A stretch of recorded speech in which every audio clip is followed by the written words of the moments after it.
Pinoy Power sa Japan. Dwight Ramos namuno sa 5th straight win.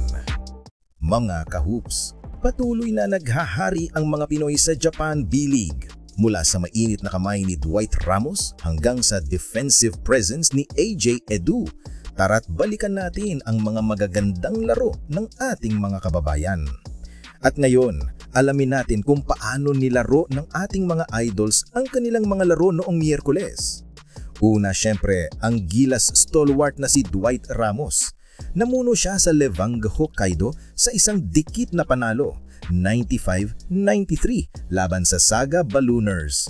Ibinato niya ang 20 points at nakuha ang 5 rebounds para maitulak ang kanilang winning streak sa 5. At dahil dito, gumanda ang record ng Levanga sa 12-4. Mainit na mainit si Dwight.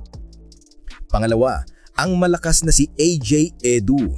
Kahit 6 lang ang puntos, napakalaki ng naging impact niya para sa Gunma Crane Thunders.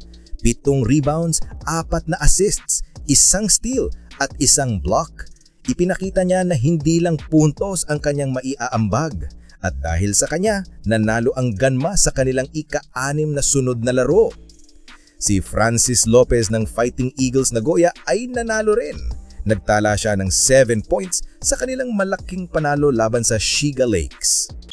Teka, mabilis lang to. Promise, quick trivia muna. At ngayon, ang ating trivia of the day. Ano nga ba ang ibig sabihin ng menace down low? Ito ay isang player na dominante sa loob ng paint. Sa depensa, nagbablock at nanghaharang. Sa opensa, nagre-rebound at pumupunto sa ilalim. At yan ang eksaktong naging laro ni AJ Edu. Ngayon naman, sa mabilisang updates para sa iba pang mga Pinoy. Si Ray Parks ng Osaka Evesa, kahit nag-explode ng 20 points, natalo pa rin ang kanyang team laban sa Ryukyu Golden Kings. At si Kiefer Ravena naman ng Yokohama B Corsairs na limit sa 6 points at natalo rin ang kanyang squad. Ipinapakita lang nito ang magkakaibang kapalaran ng ating mga players. May nanalo, may natalo, pero ang mahalaga ay patuloy silang naglalaro ng buong puso sa ibang bansa. Narito ang aking analysis, mga kahoops. Bakit mahalaga ang mga magagandang laro ni Dwight at AJ sa Japan? Dahil ito ay napakagandang preparasyon para sa Gilas Pilipinas. Habang naglalaro sila sa isang mataas na level ng kompetisyon sa Japan, sila ay lalong tumitibay at gumagaling. Kapag dumating ang panahon para sa FIBA Windows, handa na sila. Mainit na ang kanilang mga kamay at husto na ang kanilang kondisyon. Kaya't suportahan natin sila dahil ang tagumpay nila sa Japan ay tagumpay din ng buong sambayan ng Pilipino. Kaya mga kahoops, sino sa kanila ang pinaka-impressive para sa inyo sa mga nakaraang laro?